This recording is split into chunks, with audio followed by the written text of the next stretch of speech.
حضرت ابن عباس رضی اللہ عنہ نے بیان کیا کہ ایک دن رسول اللہ صلی اللہ علیہ وسلم صفا پہاڑی پر چڑھے اور پکارا، یا صباحا، لوگو دوڑو۔ اس آواز پر قریش جمع ہو گئے اور پوچھا کیا بات ہے؟ حضرت صلی اللہ علیہ وسلم نے فرمایا، تمہاری کیا رائے ہے اگر میں تمہیں بتاؤں کہ دشمن صبح کے وقت یا شام کے وقت تم پر حملہ کرنے والا ہے، تو کیا تم میری بات کی تصدیق نہیں کرو گے؟ انہوں نے کہا کہ ہم آپ کی تصدیق کریں گے۔ آپ صلی اللہ علیہ وسلم نے فرمایا کہ پھر میں تم کو سخت ترین عذاب دوزخ سے پہلے ڈرانے والا ہوں۔ ابو لہب مردود بولا، تو ہلاک ہو جا، کیا تم نے اسی لیے ہمیں بلایا تھا؟ اس پر اللہ پاک نے آیت تبت یدا ابی لہب وتب نازل فرمائی۔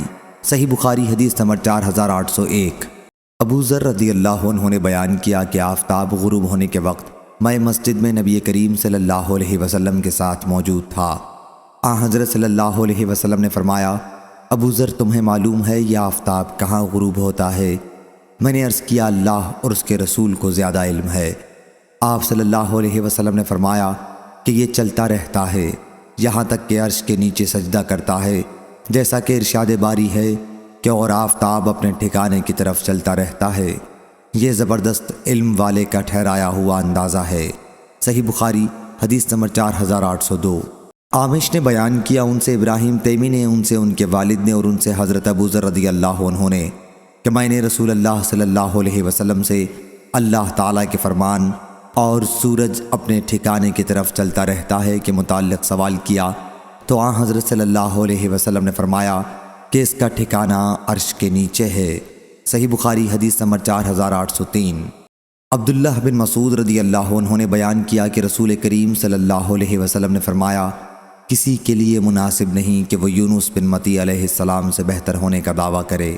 صحیح بخاری حدیث نمبر 4804۔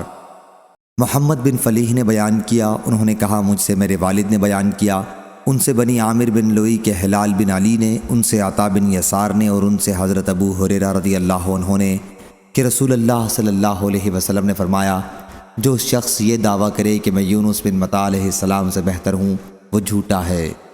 صحیح بخاری حدیث نمبر 4805۔ شعبہ نے بیان کیا، ان سے عوام بن حوشب نے کہ میں نے مجاہد سے سورہ صاد میں سجدے کے متعلق پوچھا، تو انہوں نے کہا کہ یہ سوال حضرت ابن عباس رضی اللہ عنہ سے بھی کیا گیا تھا، تو انہوں نے اس آیت کی تلاوت کی، یہی وہ لوگ ہیں جنہیں اللہ نے ہدایت دی تھی، پس آپ بھی انہی کی ہدایت کی اتباع کریں۔ اور ابن عباس رضی اللہ عنہ اس میں سجدہ کیا کرتے تھے۔ صحیح بخاری حدیث نمبر 4806۔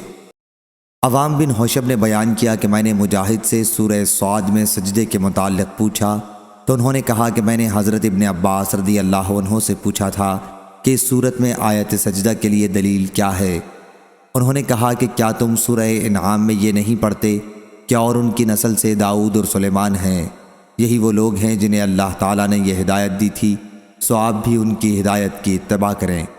داؤد علیہ السلام بھی ان میں سے تھے جن کی اتباع کا حضور صلی اللہ علیہ وسلم کو حکم تھا، چونکہ داؤد علیہ السلام کے سجدے کا اس میں ذکر ہے، اس لیے حضرت صلی اللہ علیہ وسلم نے بھی اس موقع پر سجدہ کیا۔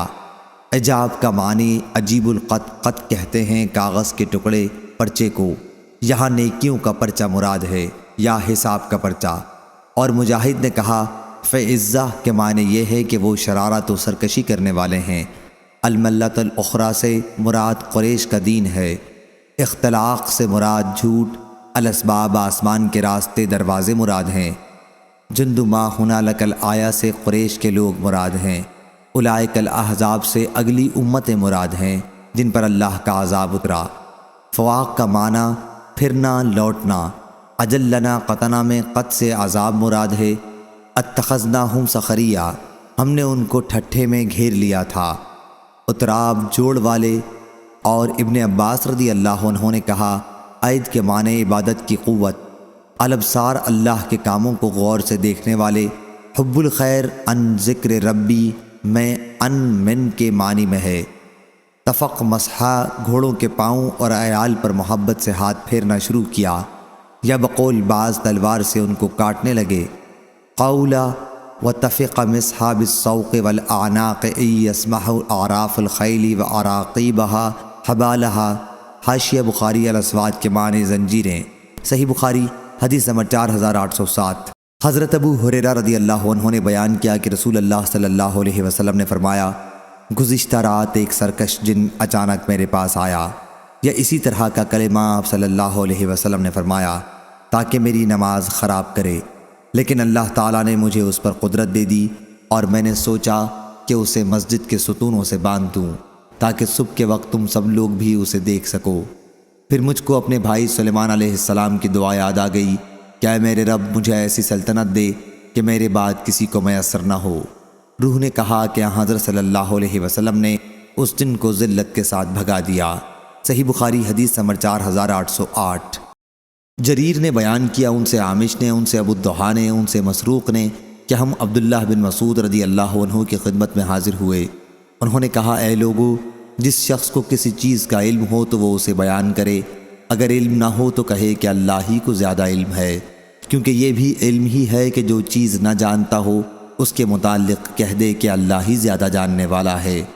اللہ تعالیٰ نے اپنے نبی صلی اللہ علیہ وسلم سے بھی کہہ دیا تھا کہ آپ کہہ دیجئے کہ میں تم سے قرآن یا تبلیغ وحی پر کوئی اجرت نہیں چاہتا ہوں، اور نہ میں بناوٹ کرنے والا ہوں، اور میں دخان دھوئیں کے بارے میں بتاؤں گا جس کا ذکر قرآن میں آیا ہے۔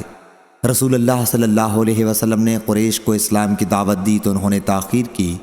حضرت صلی اللہ علیہ وسلم نے ان کے حق میں بد دعا کی، اے اللہ ان پر یوسف علیہ السلام کے زمانے کسی قحط سالی کے ذریعے میری مدد کر۔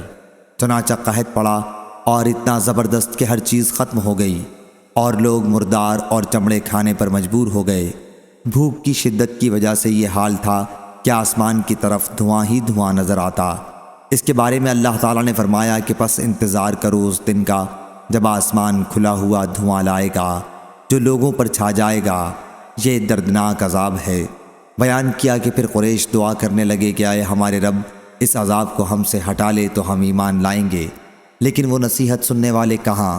ان کے پاس تو رسول صاف معجزات و دلائل کے ساتھ آ چکا، اور وہ اس سے منہ موڑ چکے ہیں اور کہہ چکے ہیں کہ اسے تو سکھایا جا رہا ہے، یہ مجنون ہے۔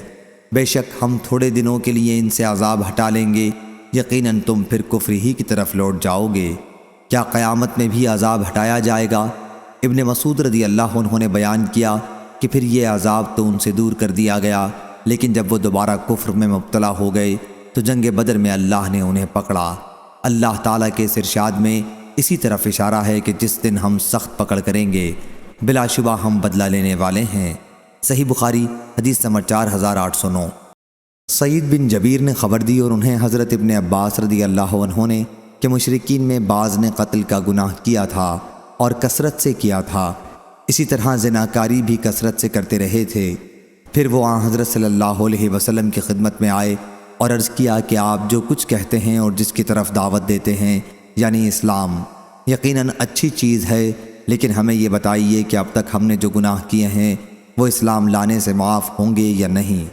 اس پر یہ آیت نازل ہوئی، اور وہ لوگ جو اللہ کے سوا اور کسی دوسرے معبود کو نہیں پکارتے اور کسی بھی جان کو قتل نہیں کرتے جس کا قتل کرنا اللہ نے حرام کیا ہے، ہاں مگر حق کے ساتھ۔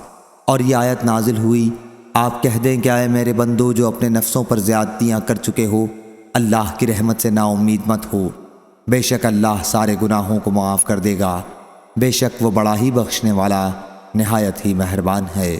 صحیح بخاری حدیث نمبر 4810۔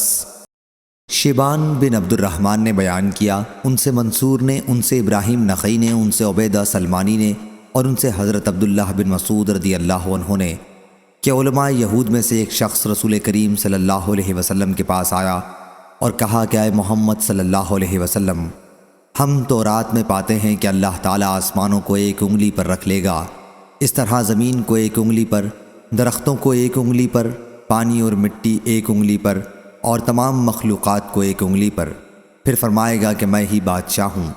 حضرت صلی اللہ علیہ وسلم اس پر ہنس دیے اور آپ کے سامنے کے دانت دکھائی دینے لگے۔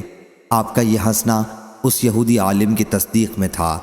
پھر آپ نے اس آیت کی تلاوت کی، اور ان لوگوں نے اللہ کی عظمت نہ کی جیسی عظمت کرنا چاہیے تھی، اور حال یہ ہے کہ ساری زمین اس کی مٹھی میں ہوگی قیامت کے دن، اور آسمان اس کے داہنے ہاتھ میں لپٹے ہوں گے۔ وہ ان لوگوں کے شرک سے بالکل پاک اور بلندر ہے۔ صحیح بخاری حدیث نمبر 4811۔ حضرت ابو ہریرہ رضی اللہ عنہ نے بیان کیا کہ میں نے رسول کریم صلی اللہ علیہ وسلم سے سنا، آپ فرما رہے تھے کہ قیامت کے دن اللہ ساری زمین کو اپنی مٹھی میں لے گا اور آسمان کو اپنے ہاتھ میں لپیٹ لے گا، پھر فرمائے گا آج حکومت صرف میری ہے، دنیا کے بادشاہ آج کہاں ہیں؟ صحیح بخاری حدیث نمبر 4812۔ عبد الرحیم نے خبر دی، انہیں زکریا بن ابی زائد نے، انہیں عامر نے اور ان سے حضرت ابو ہریرہ رضی اللہ عنہ نے کہ نبی کریم صلی اللہ علیہ وسلم نے فرمایا آخری مرتبہ سور پھونکے جانے کے بعد سب سے پہلے اپنا سر اٹھانے والا میں ہوں گا، لیکن اس وقت میں حضرت موسیٰ علیہ السلام کو دیکھوں گا کہ عرش کے ساتھ لپٹے ہوئے ہیں۔ اب مجھے نہیں معلوم کہ وہ پہلے ہی اسی طرح تھے یا دوسرے سور کے بعد مجھ سے پہلے اٹھ کر عرش الہی کو تھام لیں گے۔ صحیح بخاری حدیث نمبر 4813۔ عامش نے بیان کیا، انہوں نے ابو صالح سے سنا اور انہوں نے ابو ہریرہ رضی اللہ عنہ سے سنا کہ نبی کریم صلی اللہ علیہ وسلم نے فرمایا دونوں سوروں کے پھونکے جانے کا درمیانی عرصہ 40 ہے۔ حضرت ابو ہریرہ رضی اللہ عنہ کے شاگردوں نے پوچھا کیا 40 دن مراد ہیں؟ انہوں نے کہا کہ مجھے معلوم نہیں۔ پھر انہوں نے پوچھا 40 سال؟ اس پر بھی انہوں نے انکار کیا۔ پھر انہوں نے پوچھا 40 مہینے؟ اس کے متعلق بھی انہوں نے کہا کہ مجھے کوئی خبر نہیں۔ اس کے متعلق بھی انہوں نے کہا کہ مجھ کو خبر نہیں، اور ہر چیز فنا ہو جائے گی سوا ریڑھ کی ہڈی کے کہ اسی سے ساری مخلوق دوبارہ بنائی جائے گی۔ صحیح بخاری حدیث نمبر 4814۔ عروہ بن زبیر نے بیان کیا، آپ نے بیان کیا کہ میں نے عبداللہ بن عمرو بن العاص رضی اللہ عنہ سے پوچھا کہ رسول اللہ صلی اللہ علیہ وسلم کے ساتھ سب سے زیادہ سخت معاملہ مشرکین نے کیا کیا تھا؟ حضرت عبداللہ رضی اللہ عنہ نے بیان کیا کہ حضرت کعبے کے قریب نماز پڑھ رہے تھے کہ عقبہ بن ابی معیط آیا، اس نے آپ کا شانہ مبارک پکڑ کر آپ کی گردن میں اپنا کپڑا لپیٹ دیا اور اس کپڑے سے آپ کا گلا بڑی سختی کے ساتھ گھونٹنے لگا۔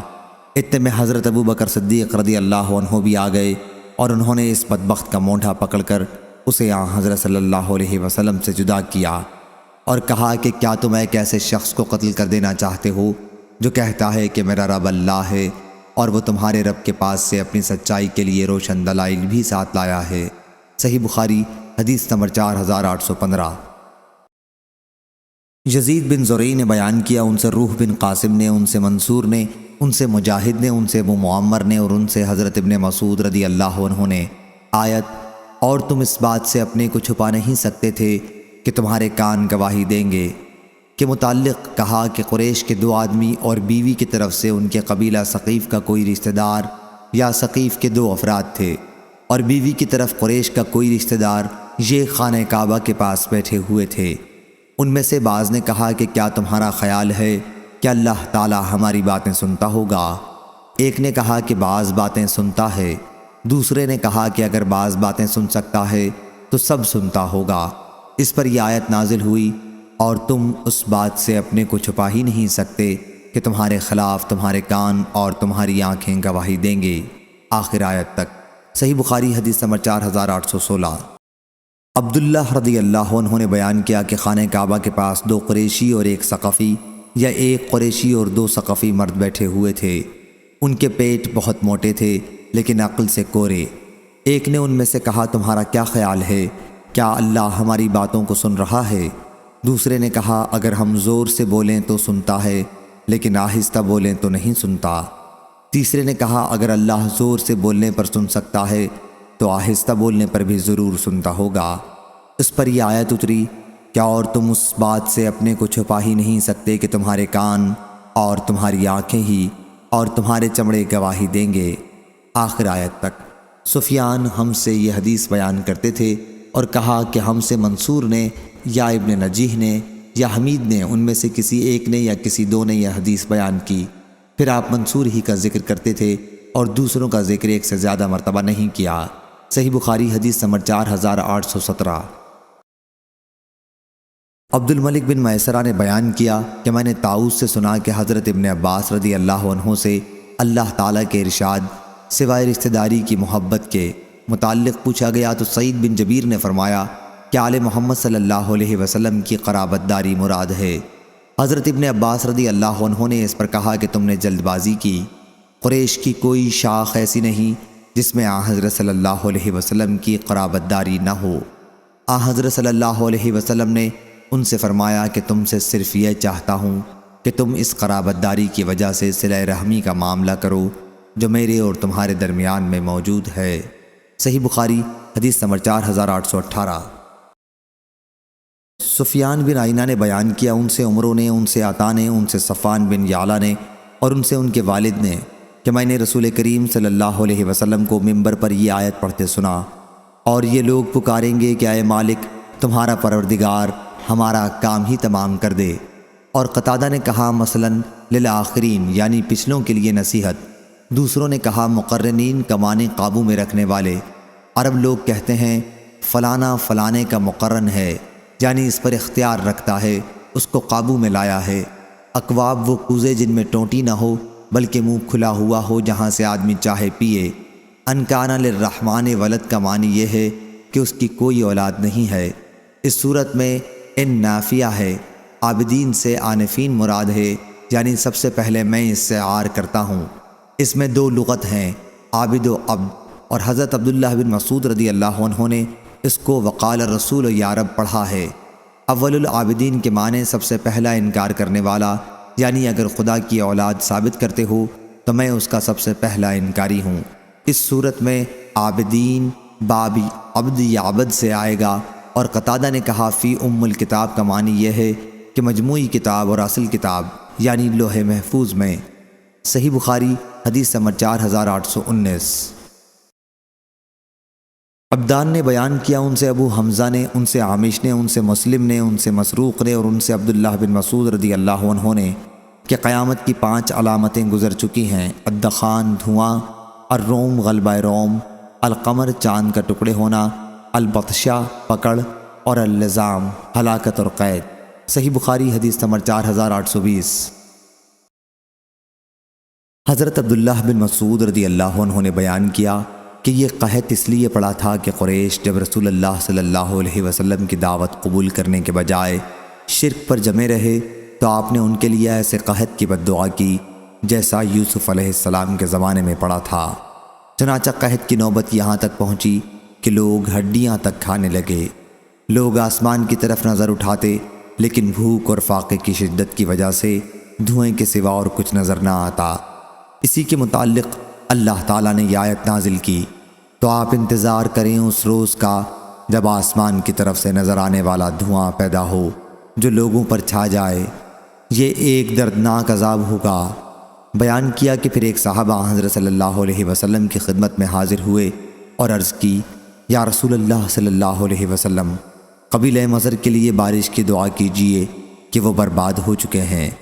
حضرت صلی اللہ علیہ وسلم نے فرمایا، مضر کے حق میں دعا کے لیے کہتے ہو، تم بڑے جری ہو۔ آخر حضرت صلی اللہ علیہ وسلم نے ان کے لیے دعا فرمائی اور بارش ہوئی۔ اس پر آیت انکم عائدون نازل ہوئی، یعنی اگرچہ تم نے ایمان کا وعدہ کیا ہے لیکن تم کفر کی طرف پھر لوٹ جاؤ گے۔ چنانچہ جب پھر ان میں خوشحالی ہوئی تو شرک کی طرف لوٹ گئے اور اپنے ایمان کے وعدے کو بھلا دیا، جس پر اللہ تعالیٰ نے یہ آیت نازل کی، جس روز ہم بڑی سخت پکڑ پکڑیں گے اس روز ہم پورا بدلہ لے لیں گے۔ بیان کیا اس آیت سے مراد بدر کی لڑائی ہے۔ صحیح بخاری حدیث نمبر 4821۔ مسروق نے بیان کیا کہ میں عبداللہ بن مسعود رضی اللہ عنہ کی خدمت میں حاضر ہوا۔ انہوں نے کہا کہ یہ بھی علم ہی ہے کہ تمہیں اگر کوئی بات معلوم نہیں ہے تو اس کے متعلق یوں کہہ دو کہ اللہ ہی زیادہ جاننے والا ہے۔ اللہ تعالیٰ نے اپنے نبی صلی اللہ علیہ وسلم سے فرمایا کہ آپ اپنی قوم سے کہہ دیں کہ میں تم سے کسی اجرت کا طالب نہیں ہوں اور نہ میں بناوٹی باتیں کرتا ہوں۔ جب قریش حضور اکرم صلی اللہ علیہ وسلم کو تکلیف پہنچانے اور آپ صلی اللہ علیہ وسلم کے ساتھ معاندانہ روش میں برابر بڑھتے رہے تو آپ صلی اللہ علیہ وسلم نے ان کے لیے بد دعا کی کہ اے اللہ ان کے خلاف میری مدد ایسے قحط کے ذریعے کر جیسا کہ یوسف علیہ السلام کے زمانے میں پڑا تھا۔ چنانچہ قحط پڑا اور بھوک کی شدت کا یہ حال ہوا کہ لوگ ہڈیاں اور مردار کھانے لگ گئے۔ لوگ آسمان کی طرف دیکھتے تھے لیکن فاقے کی وجہ سے دھوئیں کے سوا اور کچھ نظر نہ آتا۔ آخر انہوں نے کہا کہ اے ہمارے پروردگار، ہم سے اس عذاب کو دور کر، ہم ضرور ایمان لے آئیں گے۔ لیکن اللہ تعالیٰ نے ان سے کہہ دیا تھا کہ اگر ہم نے یہ عذاب دور کر دیا تو پھر بھی تم اپنی پہلی حالت پر لوٹ آؤ گے۔ حضرت صلی اللہ علیہ وسلم نے ان کے حق میں دعا کی اور یہ عذاب ان سے ہٹ گیا، لیکن وہ پھر بھی کفر و شرک پر ہی جمے رہے۔ اس کا بدلہ اللہ تعالیٰ نے بدر کی لڑائی میں لیا۔ یہی واقعہ آیت یوم تاتی السماء بدخان مبین آخر تک میں بیان ہوا ہے۔ صحیح بخاری حدیث نمبر 4822۔ مسروق نے بیان کیا کہ میں عبداللہ بن مسعود رضی اللہ عنہ کی خدمت میں حاضر ہوا۔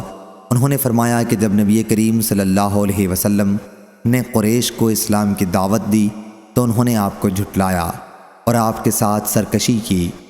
حضرت صلی اللہ علیہ وسلم نے ان کے لیے بد دعا کی کہ اے اللہ، میری ان کے خلاف یوسف علیہ السلام جیسے قحط کے ذریعے مدد فرما۔ چنانچہ قحط پڑا اور ہر چیز ختم ہو گئی۔ لوگ مردار کھانے لگے۔ کوئی شخص کھڑا ہو کر آسمان کی طرف دیکھتا تو بھوک اور فاقے کی وجہ سے آسمان اور اس کے درمیان دھواں ہی دھواں نظر آتا۔ پھر آپ نے اس آیت کی تلاوت شروع کی تو آپ انتظار کریں اس روز کا جب آسمان کی طرف سے نظر آنے والا ایک دھواں پیدا ہو جو لوگوں پر چھا جائے۔ یہ ایک دردناک عذاب ہوگا۔ بے شک ہم چندے اس عذاب کو ہٹا لیں گے اور تم بھی اپنی پہلی حالت پر لوٹ آؤ گے۔ عبداللہ بن مسعود رضی اللہ عنہ نے فرمایا، کیا قیامت کے عذاب سے بھی وہ بچ سکیں گے؟ فرمایا کہ سخت پکڑ بدر کی لڑائی میں ہوئی تھی۔ صحیح بخاری حدیث نمبر 4823۔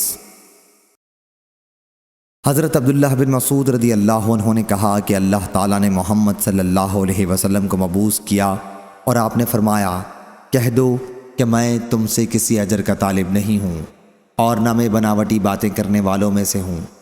پھر جب آپ نے دیکھا کہ قریش اناد سے باز نہیں آتے تو آپ صلی اللہ علیہ وسلم نے ان کے لیے بد دعا کی کہ اے اللہ، ان کے خلاف میری مدد ایسے قحط سے کر جیسا کہ یوسف علیہ السلام کے زمانے میں پڑا تھا۔ قحط پڑا اور ہر چیز ختم ہو گئی۔ لوگ ہڈیوں اور چمڑے کھانے پر مجبور ہو گئے۔ سلیمان اور منصور راویان حدیث میں سے ایک نے بیان کیا کہ وہ چمڑے اور مردار کھانے پر مجبور ہو گئے اور زمین سے دھواں سا نکلنے لگا۔ آخر ابو سفیان آئے اور کہا کہ اے محمد صلی اللہ علیہ وسلم، آپ کی قوم ہلاک ہو چکی، اللہ سے دعا کیجئے کہ ان سے قحط کو دور کر دے۔ حضرت صلی اللہ علیہ وسلم نے دعا فرمائی اور قحط ختم ہو گیا، لیکن اس کے بعد وہ پھر کفر کی طرف لوٹ گئے۔ منصور کی روایت میں ہے کہ پھر آپ نے یہ آیت پڑھی تو آپ اس روز کا انتظار کریں جب آسمان کی طرف ایک نظر آنے والا دھواں پیدا ہو، آئے دون تک۔ کیا آخرت کا عذاب بھی ان سے دور ہو سکے گا؟ دھواں اور سخت پکڑ اور ہلاکت گزر چکے۔ بعض نے چاند اور بعض نے غلبہ روم کا بھی ذکر کیا ہے کہ یہ بھی گزر چکا ہے۔ صحیح بخاری حدیث نمبر 4824۔ وکیع نے بیان کیا، ان سے عامش نے، ان سے مسلم نے، ان سے مسروق نے اور ان سے عبداللہ رضی اللہ عنہ نے بیان کیا کہ 5 قرآن مجید کی پیشین گوئیاں گزر چکی ہیں۔ لزام، بدر کی لڑائی کی ہلاکت، الروم، غلبہ روم، البطشہ، سخت پکڑ، القمر، چاند کے ٹکڑے ہونا اور الدخان، دھواں، شدت فاقہ کی وجہ سے۔ صحیح بخاری حدیث نمبر 4825۔ ابو ہریرہ رضی اللہ عنہ نے بیان کیا کہ رسول اللہ صلی اللہ علیہ وسلم نے فرمایا، اللہ تعالیٰ فرماتا ہے کہ ابن آدم مجھے تکلیف پہنچاتا ہے، وہ زمانے کو گالی دیتا ہے حالانکہ میں ہی زمانہ ہوں، میرے ہی ہاتھ میں سب کچھ ہے، میں رات اور دن کو عدلتا بدلتا رہتا ہوں۔ صحیح بخاری حدیث نمبر 4826۔ یوسف بن ماہک نے بیان کیا کہ مروان کو حضرت معاویہ رضی اللہ عنہ نے حجاز کا امیر گورنر بنایا تھا۔ اس نے ایک موقع پر خطبہ دیا اور خطبے میں یزید بن معاویہ کا بار بار ذکر کیا تاکہ اس کے والد حضرت معاویہ رضی اللہ عنہ کے بعد اس سے لوگ بیعت کریں۔ اس پر عبد الرحمن بن ابی بکر رضی اللہ عنہ نے اعتراضاً کچھ فرمایا۔ مروان نے کہا، اسے پکڑ لو۔ عبد الرحمن اپنی بہن حضرت عائشہ رضی اللہ عنہا کے گھر میں چلے گئے تو وہ لوگ پکڑ نہیں سکے۔ اس پر مروان بولا کہ اسی شخص کے بارے میں قرآن کی آیت نازل ہوئی تھی کہ اور جس شخص نے اپنے ماں باپ سے کہا کہ تف ہے تم پر، کیا تم مجھے خبر دیتے ہو؟ اس پر عائشہ رضی اللہ عنہا نے کہا کہ ہمارے آل ابی بکر کے بارے میں اللہ تعالیٰ نے کوئی آیت نازل نہیں کی، بلکہ تہمت سے میری برأت ضرور نازل کی تھی۔ صحیح بخاری حدیث نمبر 4827۔ ابو نضر نے بیان کیا، ان سے سلیمان بن یسار نے اور ان سے نبی کریم صلی اللہ علیہ وسلم کی زوجہ مطہرہ حضرت عائشہ رضی اللہ عنہا نے بیان کیا کہ میں نے نبی کریم صلی اللہ علیہ وسلم کو کبھی اس طرح ہنستے نہیں دیکھا کہ آپ کے حلق کا کوا نظر آ جائے، بلکہ آپ تبسم فرمایا کرتے تھے۔ بیان کیا کہ جب بھی آپ بادل یا ہوا دیکھتے تو گھبراہٹ اور اللہ کا خوف آپ کے چہرے مبارک سے پہچان لیا جاتا۔ صحیح بخاری حدیث نمبر 4828۔ ام المومنین حضرت عائشہ صدیقہ رضی اللہ عنہا نے حضرت صلی اللہ علیہ وسلم سے عرض کیا کہ یا رسول اللہ صلی اللہ علیہ وسلم، جب لوگ بادل دیکھتے ہیں تو خوش ہوتے ہیں کہ اس سے بارش برسے گی، لیکن اس کے برخلاف آپ کو میں دیکھتی ہوں کہ جب آپ بادل دیکھتے ہیں تو ناگواری کا اثر آپ کے چہرے پر نمایاں ہو جاتا ہے۔ آپ صلی اللہ علیہ وسلم نے فرمایا، اے عائشہ، کیا ضمانت ہے کہ اس میں عذاب نہ ہو؟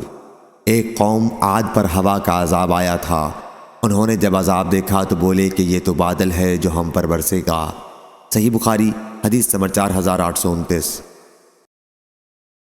حضرت ابو ہریرہ رضی اللہ عنہ نے بیان کیا کہ نبی کریم صلی اللہ علیہ وسلم نے فرمایا، اللہ تعالیٰ نے مخلوق پیدا کی، جب وہ اس کی پیدائش سے فارغ ہوا تو رحم نے کھڑے ہو کر رحم کرنے والے اللہ کے دامن میں پناہ لی۔ اللہ تعالیٰ نے اس سے فرمایا کہ تجھے یہ پسند نہیں کہ جو تجھ کو جوڑے میں بھی اسے جوڑوں، اور جو تجھے توڑے میں بھی اسے توڑوں۔ رحم نے عرض کیا، ہاں میرے رب۔ اللہ تعالیٰ نے فرمایا، پھر ایسا ہی ہوگا۔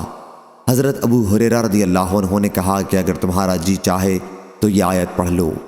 اگر تم کنارہ کش رہو تو آیا تم کو یہ احتمال بھی ہے کہ تم لوگ دین میں فساد مچا دو گے اور آپس میں قطع تعلق کر لو گے۔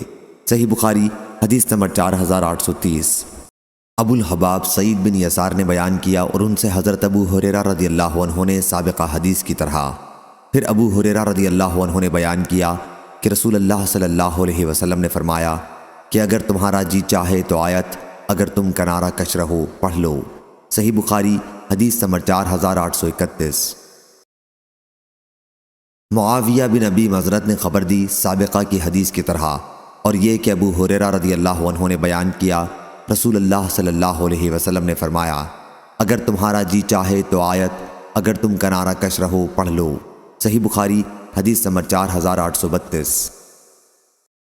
عبداللہ بن مسلمہ نے بیان کیا، ان سے امام مالک نے، ان سے زید بن اسلم نے، ان سے ان کے والد نے کہ رسول اللہ صلی اللہ علیہ وسلم ایک سفر میں جا رہے تھے۔ حضرت عمر رضی اللہ عنہ بھی آپ کے ساتھ تھے۔ رات کا وقت تھا۔ حضرت عمر بن خطاب رضی اللہ عنہ نے سوال کیا، لیکن حضور اکرم صلی اللہ علیہ وسلم نے کوئی جواب نہیں دیا۔ پھر انہوں نے سوال کیا اور اس مرتبہ بھی آپ صلی اللہ علیہ وسلم نے جواب نہیں دیا۔ تیسری مرتبہ بھی انہوں نے سوال کیا، لیکن آپ صلی اللہ علیہ وسلم نے جواب نہیں دیا۔ اس پر حضرت عمر رضی اللہ عنہ نے کہا، عمر کی ماں اسے روئے۔ حضرت صلی اللہ علیہ وسلم سے تم نے 3 مرتبہ سوال میں اصرار کیا، لیکن حضرت صلی اللہ علیہ وسلم نے تمہیں کسی مرتبہ جواب نہیں دیا۔ حضرت عمر رضی اللہ عنہ نے بیان کیا کہ پھر میں نے اپنے اونٹ کو حرکت دی اور لوگوں سے آگے بڑھ گیا۔ مجھے خوف تھا کہ کہیں میرے بارے میں قرآن مجید کی آیت نہ نازل ہو۔ ابھی تھوڑی ہی دیر ہوئی تھی کہ ایک پکارنے والے کی آواز میں نے سنی جو مجھے ہی پکار رہا تھا۔ میں نے کہا کہ مجھے تو خوف تھا ہی کہ میرے بارے میں کوئی آیت نہ نازل ہو جائے۔ میں حضرت صلی اللہ علیہ وسلم کی خدمت میں حاضر ہوا اور سلام کیا۔ حضرت صلی اللہ علیہ وسلم نے فرمایا کہ مجھ پر آج رات ایک سورت نازل ہوئی ہے جو مجھے اس ساری کائنات سے زیادہ عزیز ہے جس پر سورج طلوع ہوتا ہے۔ پھر آپ صلی اللہ علیہ وسلم نے سورہ فتح کی تلاوت فرمائی۔ صحیح بخاری حدیث نمبر 4833۔ شعبہ نے بیان کیا، انہوں نے قتادہ سے سنا اور ان سے حضرت انس رضی اللہ عنہ نے بیان کیا کہ سورہ فتح صلح حدیبیہ کے بارے میں نازل ہوئی تھی۔ صحیح بخاری حدیث نمبر 4834۔ حضرت عبداللہ ابن مغفل رضی اللہ عنہ نے بیان کیا کہ رسول اللہ صلی اللہ علیہ وسلم نے فتح مکہ کے دن سورہ فتح خوب خوش الحانی سے پڑھی۔ معاویہ بن قرہ نے کہا کہ اگر میں چاہوں کہ تمہارے سامنے آن حضرت صلی اللہ علیہ وسلم کی اس موقع پر طرز قرأت کی نقل کروں تو کر سکتا ہوں۔ صحیح بخاری حدیث نمبر 4835۔ زیاد نے بیان کیا اور انہوں نے مغیرہ بن شعبہ رضی اللہ عنہ سے سنا کہ رسول اللہ صلی اللہ علیہ وسلم نماز میں رات بھر کھڑے رہے، یہاں تک کہ آپ کے دونوں پاؤں سوج گئے۔ آپ صلی اللہ علیہ وسلم سے عرض کیا گیا کہ اللہ تعالیٰ نے تو آپ کی اگلی پچھلی تمام خطائیں معاف کر دی ہیں۔ حضرت صلی اللہ علیہ وسلم نے فرمایا، کیا میں شکر گزار بندہ نہ بنوں؟ صحیح بخاری حدیث نمبر 4836۔ حیوہ نے خبر دی انہیں ابو الاسود نے، انہوں نے عروہ سے سنا اور انہوں نے حضرت عائشہ رضی اللہ عنہا سے کہ نبی کریم صلی اللہ علیہ وسلم رات کی نماز میں اتنا طویل قیام کرتے کہ آپ کے قدم پھٹ جاتے۔ حضرت عائشہ رضی اللہ عنہا نے ایک مرتبہ عرض کیا کہ یا رسول اللہ صلی اللہ علیہ وسلم، آپ اتنی زیادہ مشقت کیوں اٹھاتے ہیں؟ اللہ تعالیٰ نے تو آپ کی اگلی پچھلی خطائیں معاف کر دی ہیں۔ آپ نے فرمایا، کیا پھر میں شکر گزار بندہ بننا پسند نہ کروں؟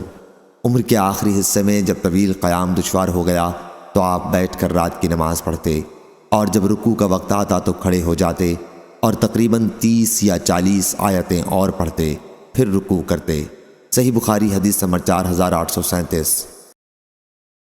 عبدالعزیز بن ابی سلمہ رضی اللہ عنہ نے بیان کیا، ان سے ہلال بن ابی ہلال نے، ان سے عطا بن یسار نے اور ان سے عبداللہ بن عمرو بن عاص رضی اللہ عنہ نے کہ یہ آیت جو قرآن میں ہے، اے نبی بے شک ہم نے آپ کو گواہی دینے والا اور ڈرانے والا بنا کر بھیجا ہے۔ تو آن حضرت صلی اللہ علیہ وسلم کے متعلق یہی اللہ تعالیٰ نے توریت میں بھی فرمایا تھا، اے نبی بے شک ہم نے آپ کو گواہی دینے والا اور بشارت دینے والا اور ان پڑھوں عربوں کی حفاظت کرنے والا بنا کر بھیجا ہے۔ آپ میرے بندے ہیں اور میرے رسول ہیں، میں نے آپ کا نام متوکل رکھا۔ آپ نہ بدخو ہیں اور نہ سخت دل، اور نہ بازاروں میں شور کرنے والے، اور نہ وہ برائی کا بدلہ برائی سے دیں گے، بلکہ معافی اور درگزر سے کام لیں گے۔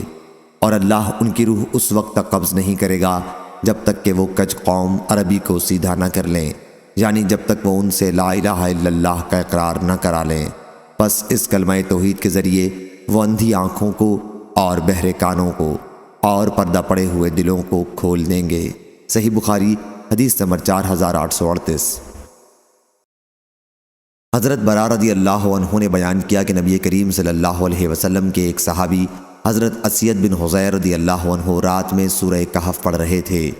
ان کا ایک گھوڑا جو گھر میں بندھا ہوا تھا بدکنے لگا، تو وہ صحابی نکلے، انہوں نے کوئی خاص چیز نہیں دیکھی، وہ گھوڑا پھر بھی بدک رہا تھا۔ صبح کے وقت وہ صحابی آن حضرت صلی اللہ علیہ وسلم کی خدمت میں حاضر ہوئے اور رات کا واقعہ بیان کیا۔ آپ نے فرمایا کہ وہ چیز جس سے گھوڑا بتکا تھا سکنیت تھی، جو قرآن کی وجہ سے نازل ہوئی۔ صحیح بخاری حدیث نمبر 4839۔ حضرت جابر رضی اللہ عنہ نے بیان کیا کہ صلح حدیبیہ کے موقع پر لشکر میں ہم مسلمان 1400 تھے۔ صحیح بخاری حدیث نمبر 4840۔ قتادہ نے بیان کیا، انہوں نے عقبہ بن صہبان سے سنا اور انہوں نے عبداللہ بن مغفل مزنی رضی اللہ عنہ سے، انہوں نے کہا کہ میں درخت کے نیچے بیعت میں موجود تھا۔ رسول اللہ صلی اللہ علیہ وسلم نے 2 انگلیوں کے درمیان کنکری لے کر پھینکنے سے منع فرمایا۔ صحیح بخاری حدیث نمبر 4841۔ عقبہ بن صہبان سے بیان کیا کہ میں نے عبداللہ بن مغفل مزنی رضی اللہ عنہ سے غسل خانے میں پیشاب کرنے کے متعلق سنا، یعنی یہ کہ آپ نے اس سے منع فرمایا۔ صحیح بخاری حدیث نمبر 4842۔ محمد بن ولید نے بیان کیا، کہا ہم سے محمد بن جعفر نے بیان کیا، کہا ہم سے شعبہ نے بیان کیا، ان سے خالد نے، ان سے ابو قلابہ نے اور ان سے ثابت بن دحاق رضی اللہ عنہ نے، اور وہ صلح حدیبیہ کے دن درخت کے نیچے بیعت کرنے والوں میں شامل تھے۔ صحیح بخاری حدیث نمبر 4843۔ احمد بن اسحاق سلمہ نے بیان کیا، کہا ہم سے یعلا نے، کہا ہم سے عبدالعزیز بن سیاح نے، ان سے حبیب بن ابی ثابت نے کہ میں ابو وائل رضی اللہ عنہ کی خدمت میں ایک مسئلہ پوچھنے کے لیے خوارج کے متعلق گیا۔ انہوں نے فرمایا کہ ہم مقام صفین میں پڑاؤ ڈالے ہوئے تھے جہاں علی اور معاویہ رضی اللہ عنہ کی جنگ ہوئی تھی۔ ایک شخص نے کہا کہ آپ کا کیا خیال ہے اگر کوئی شخص کتاب اللہ کی طرف صلح کے لیے بلائے؟ علی رضی اللہ عنہ نے فرمایا ٹھیک ہے، لیکن خوارج نے جو معاویہ رضی اللہ عنہ کے خلاف علی رضی اللہ عنہ کے ساتھ تھے اس کے خلاف آواز اٹھائی۔ اس پر سہل بن حنیف رضی اللہ عنہ نے فرمایا تم پہلے اپنا جائزہ لو، ہم لوگ حدیبیہ کے موقع پر موجود تھے، آپ کی مراد اس صلح سے تھی جو مقام حدیبیہ میں نبی کریم صلی اللہ علیہ وسلم اور مشرکین کے درمیان ہوئی تھی، اور جنگ کا موقع آتا تو ہم اس سے پیچھے ہٹنے والے نہیں تھے، لیکن صلح کی بات چلی تو ہم نے اس میں بھی صبر و ثبات کا دامن ہاتھ سے نہیں چھوڑا۔ اتنے میں عمر رضی اللہ عنہ آن حضور صلی اللہ علیہ وسلم کی خدمت میں حاضر ہوئے اور عرض کیا کیا ہم حق پر نہیں ہیں اور کیا کفار باطل پر نہیں ہیں؟ کیا ہمارے مقتولین جنت میں نہیں جائیں گے اور کیا ان کے مقتولین دوزخ میں نہیں جائیں گے؟ حضرت صلی اللہ علیہ وسلم نے فرمایا کہ کیوں نہیں؟ عمر رضی اللہ عنہ نے کہا پھر ہم اپنے دین کے بارے میں ذلت کا مظاہرہ کیوں کریں، یعنی دب کر صلح کیوں کریں اور کیوں واپس جائیں جبکہ اللہ تعالیٰ نے ہمیں اس کا حکم فرمایا ہے؟ حضور اکرم صلی اللہ علیہ وسلم نے فرمایا اے ابن خطاب، میں اللہ کا رسول ہوں اور اللہ تعالیٰ مجھے کبھی ضائع نہیں کرے گا۔ عمر رضی اللہ عنہ آن حضور صلی اللہ علیہ وسلم کے پاس سے واپس آ گئے، ان کو غصہ آ رہا تھا، صبر نہیں آیا، اور ابو بکر رضی اللہ عنہ کے پاس آئے اور کہا اے ابو بکر رضی اللہ عنہ، کیا ہم حق پر اور وہ باطل پر نہیں ہیں؟ ابو بکر رضی اللہ عنہ نے بھی وہی جواب دیا کہ اے ابن خطاب، حضور اکرم صلی اللہ علیہ وسلم اللہ کے رسول ہیں اور اللہ انہیں ہرگز ضائع نہیں کرے گا۔ پھر سورۃ الفتح نازل ہوئی۔ صحیح بخاری حدیث نمبر 4844۔ ابن ابی ملیکہ نے بیان کیا کہ قریب تھا کہ وہ سب سے بہتر افراد تباہ ہو جائیں، یعنی ابو بکر اور عمر رضی اللہ عنہ۔ ان دونوں حضرات نے نبی کریم صلی اللہ علیہ وسلم کے سامنے اپنی آواز بلند کر دی تھی۔ یہ اس وقت کا واقعہ ہے جب بنی تمیم کے سوار آئے تھے اور آن حضرت صلی اللہ علیہ وسلم سے انہوں نے درخواست کی کہ ہمارا کوئی امیر بنا دیں۔ ان میں سے ایک عمر رضی اللہ عنہ نے بنی مجاشے کے اقرا بن حابس رضی اللہ عنہ کے انتخاب کے لیے کہا تھا، اور دوسرے ابو بکر رضی اللہ عنہ نے ایک دوسرے کا نام پیش کیا تھا۔ نافع نے کہا کہ ان کا نام مجھے یاد نہیں۔ اس پر حضرت ابو بکر رضی اللہ عنہ نے حضرت عمر رضی اللہ عنہ سے کہا آپ کا ارادہ مجھ سے اختلاف کرنا ہی ہے۔ حضرت عمر رضی اللہ عنہ نے کہا کہ میرا ارادہ آپ سے اختلاف کرنا نہیں ہے۔ اس پر ان دونوں کی آواز بلند ہو گئی۔ پھر اللہ تعالیٰ نے یہ آیت اتاری، اے ایمان والو، اپنی آواز کو نبی کی آواز سے بلند نہ کیا کرو۔ حضرت عبداللہ بن زبیر رضی اللہ عنہ نے بیان کیا کہ اس آیت کے نازل ہونے کے بعد حضرت عمر رضی اللہ عنہ نبی کریم صلی اللہ علیہ وسلم کے سامنے اتنی آہستہ آہستہ بات کرتے کہ آپ صاف سن بھی نہ سکتے تھے اور دوبارہ پوچھنا پڑتا تھا۔ انہوں نے اپنے نانا یعنی حضرت ابو بکر رضی اللہ عنہ کے متعلق اس سلسلے میں کوئی چیز بیان نہیں کی۔ صحیح بخاری حدیث نمبر 4845۔ موسیٰ بن انس نے خبر دی اور انہیں حضرت انس بن مالک رضی اللہ عنہ نے کہ نبی کریم صلی اللہ علیہ وسلم نے حضرت ثابت بن قیس رضی اللہ عنہ کو نہیں پایا۔ ایک صحابی رضی اللہ عنہ نے عرض کیا یا رسول اللہ صلی اللہ علیہ وسلم، میں آپ کے لیے ان کی خبر لاتا ہوں۔ پھر وہ ثابت بن قیس رضی اللہ عنہ کے یہاں آئے، دیکھا کہ وہ گھر میں سر جھکائے بیٹھے ہیں، پوچھا کیا حال ہے؟ کہا کہ برا حال ہے کہ نبی کریم صلی اللہ علیہ وسلم کی آواز کے مقابلے میں بلند آواز سے بولا کرتا تھا۔ اب سارے نیک عمل اکارت ہوئے اور اہل دوزخ میں قرار دے دیا گیا ہوں۔ وہ نبی کریم صلی اللہ علیہ وسلم کی خدمت میں حاضر ہوئے اور انہوں نے جو کچھ کہا تھا اس کی اطلاع آپ صلی اللہ علیہ وسلم کو دی۔ حضرت موسیٰ بن انس نے بیان کیا کہ وہ شخص اب دوبارہ ان کے لیے ایک عظیم بشارت لے کر ان کے پاس آئے۔ حضور صلی اللہ علیہ وسلم نے فرمایا تھا کہ ان کے پاس جاؤ اور کہو کہ تم اہل دوزخ میں سے نہیں ہو بلکہ تم اہل جنت میں سے ہو۔ صحیح بخاری حدیث نمبر 4846۔ حضرت عبداللہ بن زبیر رضی اللہ عنہ نے خبر دی کہ قبیلہ بنی تمیم کے سواروں کا وفد نبی کریم صلی اللہ علیہ وسلم کی خدمت میں آیا۔ حضرت ابو بکر رضی اللہ عنہ نے کہا کہ ان کا امیر آپ قعقاع بن معبد کو بنا دیں، اور حضرت عمر رضی اللہ عنہ نے کہا بلکہ اقرا بن حابس کو امیر بنائیں۔ حضرت ابو بکر رضی اللہ عنہ نے اس پر کہا کہ مقصد تو صرف میری مخالفت ہی کرنا ہے۔ حضرت عمر رضی اللہ عنہ نے کہا میں نے آپ کے خلاف کرنے کی غرض سے یہ نہیں کہا ہے۔ اس پر دونوں میں بحث چلی گئی اور آواز بھی بلند ہو گئی۔ اسی کے متعلق یہ آیت نازل ہوئی کیا اے ایمان والو، تم اللہ اور اس کے رسول سے پہلے کسی کام میں جلدی مت کیا کرو، آخر آیت تک۔ صحیح بخاری حدیث نمبر 4847۔ شعبہ نے بیان کیا ان سے قتادہ نے اور ان سے حضرت انس رضی اللہ عنہ نے کہ نبی کریم صلی اللہ علیہ وسلم نے فرمایا، جہنم میں دوزخیوں کو ڈالا جائے گا اور وہ کہے گی کہ کچھ اور بھی ہے، یہاں تک کہ اللہ رب العزت اپنا قدم اس پر رکھے گا اور وہ کہے گی کہ بس بس۔ صحیح بخاری حدیث نمبر 4848۔ ابو سفیان حمیری سعید بن یحییٰ بن مہدی نے بیان کیا، ان سے عوف نے، ان سے محمد نے اور ان سے حضرت ابو ہریرہ رضی اللہ عنہ نے نبی کریم صلی اللہ علیہ وسلم کے حوالے سے۔ ابو سفیان حمیری اکثر اس حدیث کو حضرت صلی اللہ علیہ وسلم سے موقوفاً ذکر کرتے تھے کہ جہنم سے پوچھا جائے گا تو بھر بھی گئی، وہ کہے گی کہ کچھ اور بھی ہے، پھر اللہ تبارک و تعالیٰ اپنا قدم اس پر رکھے گا اور کہے گی کہ بس بس۔ صحیح بخاری حدیث نمبر 4849۔ حضرت ابو ہریرہ رضی اللہ عنہ نے بیان کیا کہ نبی کریم صلی اللہ علیہ وسلم نے فرمایا، جنت اور دوزخ نے بحث کی۔ دوزخ نے کہا، میں متکبروں اور ظالموں کے لیے خاص کی گئی ہوں۔ جنت نے کہا، مجھے کیا ہوا کہ میرے اندر صرف کمزور اور کم رتبے والے لوگ داخل ہوں گے۔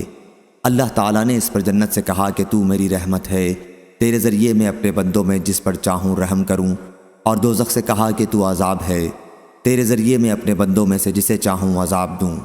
جنت اور دوزخ دونوں بھریں گی، دوزخ تو اس وقت تک نہیں بھرے گی جب تک اللہ رب العزت اپنا قدم اس پر نہیں رکھ دے گا۔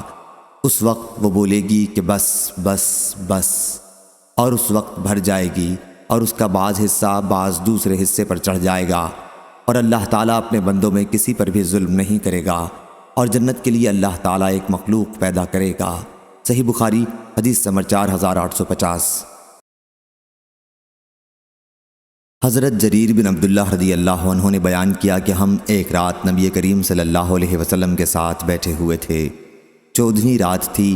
حضرت صلی اللہ علیہ وسلم نے چاند کی طرف دیکھا اور پھر فرمایا کہ یقیناً تم اپنے رب کو اسی طرح دیکھو گے جس طرح اس چاند کو دیکھ رہے ہو۔ اس کی رویت میں تم دھکم پیل نہیں کرو گے، بلکہ بڑے اطمینان سے ایک دوسرے کو دھکا دیے بغیر دیکھو گے۔ اس لیے اگر تمہارے لیے ممکن ہو تو سورج نکلنے اور ڈوبنے سے پہلے نماز نہ چھوڑو۔ پھر آپ نے آیت اور اپنے رب کی حمد و تسبیح کرتے رہیے آفتاب نکلنے سے پہلے اور چھپنے سے پہلے کی تلاوت کی۔ صحیح بخاری حدیث نمبر 4851۔ مجاہد نے بیان کیا کہ حضرت ابن عباس رضی اللہ عنہ نے انہیں تمام نمازوں کے بعد تسبیح پڑھنے کا حکم دیا تھا۔ آپ کا مقصد اللہ تعالیٰ کا ارشاد و ادبار السجود کی تشریح کرنا تھا۔ صحیح بخاری حدیث نمبر 4852۔ امام مالک نے خبر دی، انہیں محمد بن عبد الرحمن بن نوفل نے، انہیں عروہ نے، انہیں زینب بنت ابی سلمہ نے، اور ان سے ام المومنین حضرت ام سلمہ رضی اللہ عنہا نے بیان کیا کہ حج کے موقع پر میں نے رسول اللہ صلی اللہ علیہ وسلم سے کہا کہ میں بیمار ہوں۔ آپ نے فرمایا کہ پھر سواری پر بیٹھ کر لوگوں کے پیچھے سے طواف کرے۔ چنانچہ میں نے طواف کیا اور حضرت صلی اللہ علیہ وسلم اس وقت خانہ کعبہ کے پہلو میں نماز پڑھتے ہوئے سورہ والطور و کتاب مسطور کی تلاوت کر رہے تھے۔ صحیح بخاری حدیث نمبر 4853۔ حضرت جبیر بن مطعم رضی اللہ عنہ نے بیان کیا کہ میں نے نبی کریم صلی اللہ علیہ وسلم سے سنا، آپ مغرب کی نماز میں سورہ والطور پڑھ رہے تھے۔ جب آپ اس آیت پر پہنچے، کیا یہ لوگ بغیر کسی کے پیدا کیے پیدا ہو گئے، یا یہ خود اپنے خالق ہیں، یا انہوں نے آسمان اور زمین کو پیدا کر لیا ہے؟ اصل یہ ہے کہ ان میں یقین ہی نہیں۔ کیا ان لوگوں کے پاس آپ کے پروردگار کے خزانے ہیں، یا یہ لوگ حاکم ہیں؟ تو میرا دل اڑنے لگا۔ حضرت سفیان نے بیان کیا، لیکن میں نے ظاہری سے سنا ہے، وہ محمد بن جبیر بن مطعم سے روایت کرتے تھے، ان سے ان کے والد حضرت جبیر بن مطعم رضی اللہ عنہ نے بیان کیا کہ میں نے نبی کریم صلی اللہ علیہ وسلم کو مغرب میں سورہ والطور پڑھتے سنا۔ سفیان نے کہا کہ میرے ساتھیوں نے اس کے بعد جو اضافہ کیا ہے وہ میں نے ظاہری سے نہیں سنا۔ صحیح بخاری حدیث نمبر 4854۔ مسروق نے بیان کیا کہ میں نے حضرت عائشہ رضی اللہ عنہا سے پوچھا، اے ایمان والوں کی ماں، کیا حضرت محمد صلی اللہ علیہ وسلم نے معراج کی رات میں اپنے رب کو دیکھا تھا؟ حضرت عائشہ رضی اللہ عنہا نے کہا، تم نے ایسی بات کہی کہ میرے رونگٹے کھڑے ہو گئے۔ کیا تم ان 3 باتوں سے بھی ناواقف ہو؟ جو شخص بھی تم میں سے یہ 3 باتیں بیان کرے وہ جھوٹا ہے۔ جو شخص یہ کہتا ہو کہ حضرت محمد صلی اللہ علیہ وسلم نے شب معراج میں اپنے رب کو دیکھا تھا وہ جھوٹا ہے۔ پھر انہوں نے آیت لا تدرکہ الابصار سے لے کر من وراء حجاب تک کی تلاوت کی اور کہا کہ کسی انسان کے لیے ممکن نہیں کہ اللہ سے بات کرے سوائے اس کے کہ وحی کے ذریعے ہو یا پھر پردے کے پیچھے ہو، اور جو شخص تم سے کہے کہ حضرت صلی اللہ علیہ وسلم آنے والے کل کی بات جانتے تھے وہ بھی جھوٹا ہے۔ اس کے لیے انہوں نے آیت وما تدری نفسی ما اکتسب غدا یعنی اور کوئی شخص نہیں جانتا کہ کل کیا کرے گا کی تلاوت فرمائی۔ اور جو شخص تم میں سے کہے کہ حضرت صلی اللہ علیہ وسلم نے تبلیغ دین میں کوئی بات چھپائی تھی وہ بھی جھوٹا ہے۔ پھر انہوں نے یہ آیت تلاوت کی یا ایھا الرسول بلغ ما انزل الیک من ربک یعنی اے رسول پہنچا دیجئے وہ سب کچھ جو آپ کے رب کی طرف سے آپ پر اتارا گیا ہے۔ ہاں حضرت صلی اللہ علیہ وسلم نے حضرت جبریل علیہ السلام کو ان کی اصل صورت میں 2 مرتبہ دیکھا تھا۔ صحیح بخاری حدیث نمبر 4855۔ سلیمان شیبانی نے بیان کیا، کہا کہ میں نے زر بن حبیش سے سنا اور انہوں نے حضرت عبداللہ بن مسعود رضی اللہ عنہ سے آیت فکانہ قاب قوسین او ادنا یعنی صرف 2 کمانوں کا فاصلہ رہ گیا تھا بلکہ اور بھی کم۔ پھر اللہ نے اپنے بندے پر وحی نازل کی، جو کچھ بھی نازل کیا کے متعلق بیان کیا کہ ہم سے حضرت عبداللہ بن مسعود رضی اللہ عنہ نے بیان کیا کہ رسول اللہ صلی اللہ علیہ وسلم نے حضرت جبریل علیہ السلام کو ان کی اصل صورت میں دیکھا تھا، ان کے 600 پر تھے۔ صحیح بخاری حدیث نمبر 4856۔ سلیمان شیبانی نے بیان کیا کہ میں نے زر بن حبیش سے اس آیت کے بارے میں پوچھا، فکانہ قاب قوسین یعنی 102 کمانوں کا فاصلہ رہ گیا بلکہ اور بھی کم۔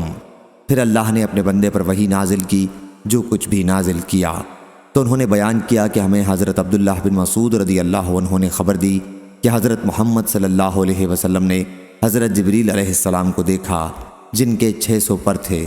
صحیح بخاری حدیث نمبر 4857۔ سفیان زہری نے بیان کیا، ان سے عامش نے، ان سے ابراہیم نخعی نے، ان سے علقمہ نے اور ان سے حضرت عبداللہ بن مسعود رضی اللہ عنہ نے آیت لقد رأى من آیات ربہ الکبریٰ یعنی آپ نے اپنے رب کی عظیم نشانیاں دیکھیں کے متعلق بتلایا کہ حضور اکرم صلی اللہ علیہ وسلم نے رف سبز فرش کو دیکھا جس نے آسمان کے کناروں کو ڈھانپ لیا تھا۔ صحیح بخاری حدیث نمبر 4858۔ ابو جوزہ نے بیان کیا اور ان سے حضرت ابن عباس رضی اللہ عنہ نے لات اور عزا کے حال میں کہا کہ لات ایک شخص کو کہتے ہیں جو حاجیوں کے لیے ستو گھولتا تھا۔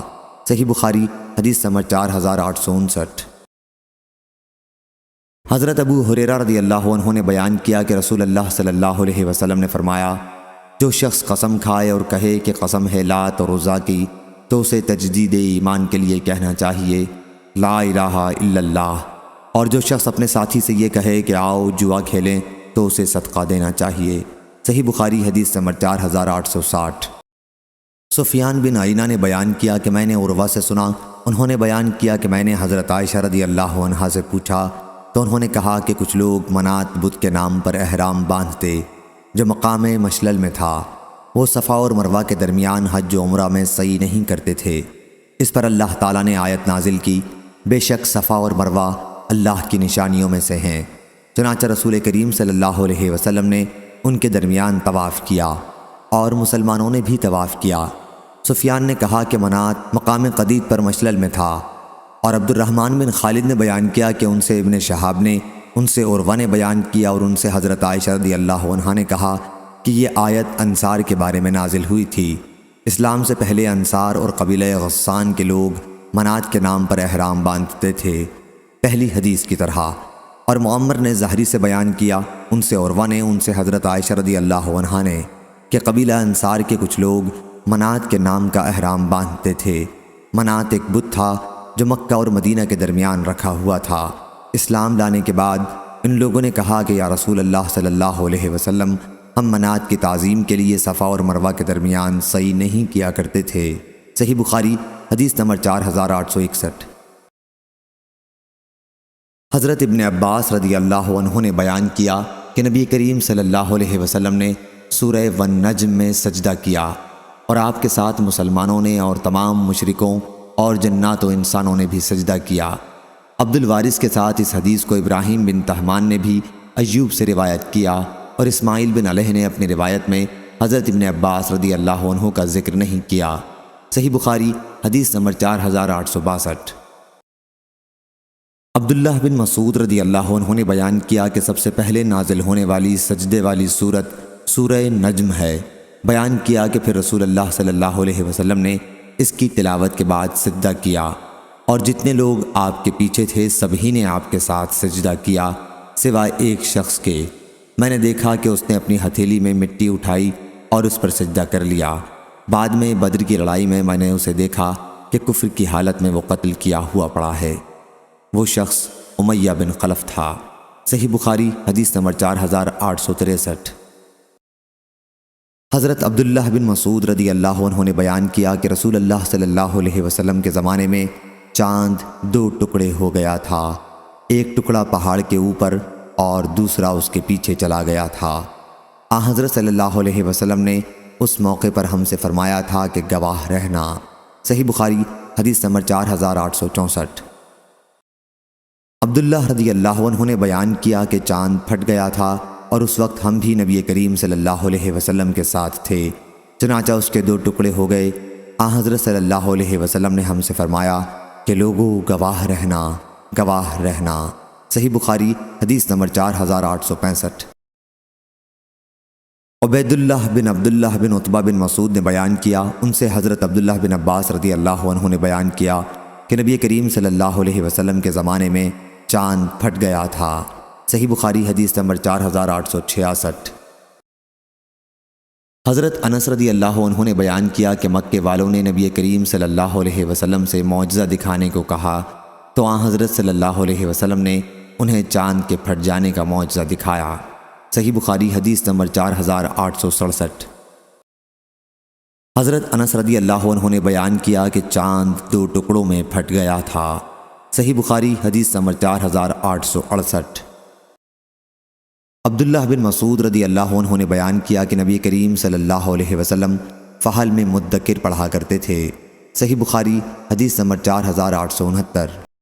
سعید قطان نے بیان کیا، ان سے شعبہ نے، ان سے ابو اسحاق نے، ان سے اسود نے، اور ان سے حضرت عبداللہ بن مسعود رضی اللہ عنہ نے کہ نبی کریم فحل میں مدکر پڑھا کرتے تھے، سو ہے کوئی نصیحت کرنے والا۔ صحیح بخاری حدیث نمبر 4870۔ زہیر نے بیان کیا، ان سے ابو اسحاق نے، انہوں نے ایک شخص کو اسود سے پوچھتے سنا کہ سورہ قمر میں آیت فحل میں مدکر ہے یا مذکر؟ انہوں نے کہا کہ میں نے حضرت ابن مسعود رضی اللہ عنہ سے سنا، وہ فحل میں مدکر پڑھا کرتے تھے۔ انہوں نے کہا کہ میں نے نبی کریم صلی اللہ علیہ وسلم کو بھی فحل میں مدکر پڑھتے سنا ہے، دال محملہ سے۔ صحیح بخاری حدیث نمبر 4871۔ عثمان نے خبر دی، انہیں شعبہ نے، انہیں ابو اسحاق نے، انہیں اسود نے، اور انہیں حضرت ابن مسعود رضی اللہ عنہ نے کہ نبی کریم صلی اللہ علیہ وسلم نے فحل میں مدکر پڑھا، الآیت دال محملہ سے۔ صحیح بخاری حدیث نمبر 4872۔ شعبہ نے بیان کیا، ان سے ابو اسحاق نے، ان سے اسود نے، اور ان سے حضرت عبداللہ بن مسعود رضی اللہ عنہ نے کہ رسول اللہ صلی اللہ علیہ وسلم فحل میں مدکر دال محملہ سے پڑھا تھا۔ صحیح بخاری حدیث نمبر 4873۔ وکی نے بیان کیا، ان سے اسرائیل نے، ان سے ابو اسحاق نے، ان سے اسود بن یزید نے، اور ان سے حضرت عبداللہ بن مسعود رضی اللہ عنہ نے کہ میں نے نبی کریم صلی اللہ علیہ وسلم کے سامنے فحل میں مذکر پڑھا، تو آپ نے فرمایا کہ فحل میں مدکر یعنی دال محملہ سے پڑھو۔ صحیح بخاری حدیث نمبر 4874۔ خالد حذا نے بیان کیا، ان سے اکرمہ نے، اور ان سے ابن عباس رضی اللہ عنہ نے دوسری سند، اور مجھ سے محمد بن یحییٰ ذہلی نے بیان کیا، کہا ہم سے عفان بن مسلم نے بیان کیا، ان سے وہیب نے کہا ہم سے خالد حذا نے بیان کیا، ان سے اکرمہ نے، اور ان سے ابن عباس رضی اللہ عنہ نے کہ رسول اللہ صلی اللہ علیہ وسلم جب کہ آپ بدر کی لڑائی کے ایک دن ایک خیمے میں تھے اور یہ دعا کر رہے تھے کہ اے اللہ، میں تجھے تیرا عہد اور وعدہ نصرت یاد دلاتا ہوں۔ اے اللہ، تیری مرضی ہے، اگر تو چاہے ان تھوڑے سے مسلمانوں کو بھی ہلاک کر دے، پھر آج کے بعد تیری عبادت باقی نہیں رہے گی۔ پھر حضرت ابو بکر رضی اللہ عنہ نے حضرت صلی اللہ علیہ وسلم کا ہاتھ پکڑ لیا اور عرض کیا، بس یا رسول اللہ صلی اللہ علیہ وسلم، آپ نے اپنے رب سے بہت ہی الحاح و زاری سے دعا کر لی ہے۔ اس وقت حضور صلی اللہ علیہ وسلم زرہ پہنے ہوئے چل پھر رہے تھے اور آپ خیمے سے نکلے تو زبان مبارک پر یہ آیت تھی، سو ان قریب کافروں کی جماعت شکست کھائے گی اور یہ سب پیٹ پھیر کر بھاگیں گے۔ صحیح بخاری حدیث نمبر 4875۔ یوسف بن ماہک نے خبر دی، انہوں نے بیان کیا کہ میں حضرت عائشہ ام المومنین رضی اللہ عنہا کی خدمت میں حاضر تھا۔ آپ نے فرمایا کہ جس وقت آیت لیکن ان کا اصل وعدہ تو قیامت کے دن کا ہے اور قیامت بڑی سخت اور تلخ چیز ہے، حضرت محمد صلی اللہ علیہ وسلم پر مکے میں نازل ہوئی تو میں بچی تھی اور کھیلا کرتی تھی۔ صحیح بخاری حدیث نمبر 4876۔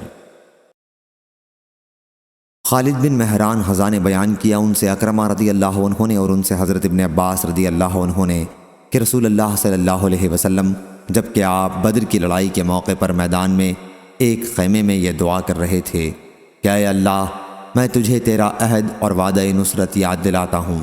اے اللہ، اگر تو چاہے کہ مسلمانوں کو فنا کر دے تو آج کے بعد پھر کبھی تیری عبادت نہیں کی جائے گی۔ اور اس پر حضرت ابو بکر رضی اللہ عنہ نے حضرت صلی اللہ علیہ وسلم کا ہاتھ پکڑ کر عرض کیا، بس یا رسول اللہ صلی اللہ علیہ وسلم، آپ اپنے رب سے خوب الحاح و زاری کے ساتھ دعا کر چکے ہیں۔ حضرت صلی اللہ علیہ وسلم اس وقت زرہ پہنے ہوئے تھے۔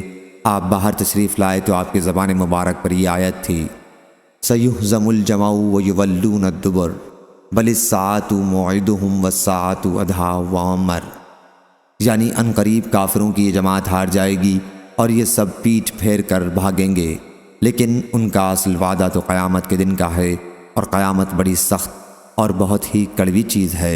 صحیح بخاری حدیث نمبر 4877۔ ابو عمران جونی نے بیان کیا، ان سے ابو بکر بن عبداللہ بن قیس نے اور ان سے ان کے والد عبداللہ بن قیس ابو موسیٰ اشعری رضی اللہ عنہ نے کہ رسول اللہ صلی اللہ علیہ وسلم نے فرمایا، جنت میں 2 باغ ہوں گے جن کے برتن اور تمام دوسری چیزیں چاندی کی ہوں گی، اور 2 دوسرے باغ ہوں گے جن کے برتن اور تمام دوسری چیزیں سونے کے ہوں گے، اور جنت عدن سے جنتیوں کے اپنے رب کے دیدار میں کوئی چیز سوائے کبریائی کی چادر کے جو اس کے منہ پر ہوگی حائل نہ ہوگی۔ صحیح بخاری حدیث نمبر 4878۔ ابو عمران جونی نے بیان کیا، ان سے ابو بکر بن عبداللہ بن قیس نے اور ان سے ان کے والد نے کہ رسول اللہ صلی اللہ علیہ وسلم نے فرمایا، جنت میں کھوکھلے موتی کا خیمہ ہوگا، اس کی چوڑائی 60 میل ہوگی اور اس کے ہر کنارے پر مسلمان کی ایک بیوی ہوگی، ایک کنارے والی دوسرے کنارے والی کو نہ دیکھ سکے گی، اور مومن ان کے پاس باری باری جائیں گے۔ صحیح بخاری حدیث نمبر 4879۔ اور 2 باغ ہوں گے جن کے برتن اور تمام دوسری چیزیں چاندی کی ہوں گی، اور ایسے بھی 2 باغ ہوں گے جن کے برتن اور تمام دوسری چیزیں سونے کی ہوں گی۔ جنت عدن والوں کو اللہ کے دیدار میں صرف ایک جلال کی چادر حائل ہوگی جو اس کے مبارک منہ پر پڑی ہوگی۔ صحیح بخاری حدیث نمبر 4880۔ حضرت ابو ہریرہ رضی اللہ عنہ نے بیان کیا، وہ کہتے تھے کہ انہوں نے رسول اللہ صلی اللہ علیہ وسلم سے سنا تھا کہ حضرت صلی اللہ علیہ وسلم نے فرمایا، جنت میں ایک درخت طویل ہوگا، اتنا بڑا کہ سوار اس کے سائے میں 100 سال تک چلے گا اور پھر بھی اس کا سایہ ختم نہ ہوگا۔ اگر تمہارا جی چاہے تو آیت وَظِلٍّ مَّمْدُودٍ کی قرأت کر لو۔ صحیح بخاری حدیث نمبر 4881۔ سعید بن جبیر نے بیان کیا کہ میں نے حضرت عبداللہ بن عباس رضی اللہ عنہ سے سورہ توبہ کے متعلق پوچھا تو انہوں نے کہا، یہ سورہ توبہ کی ہے یا فضیحت کرنے والی ہے؟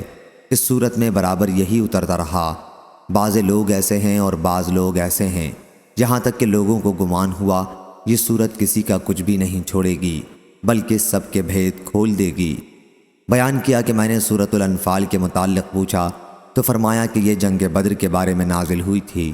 بیان کیا کہ میں نے سورہ حشر کے متعلق پوچھا تو فرمایا کہ قبیلہ بنو نذیر کے یہود کے بارے میں نازل ہوئی تھی۔ صحیح بخاری حدیث نمبر 4882۔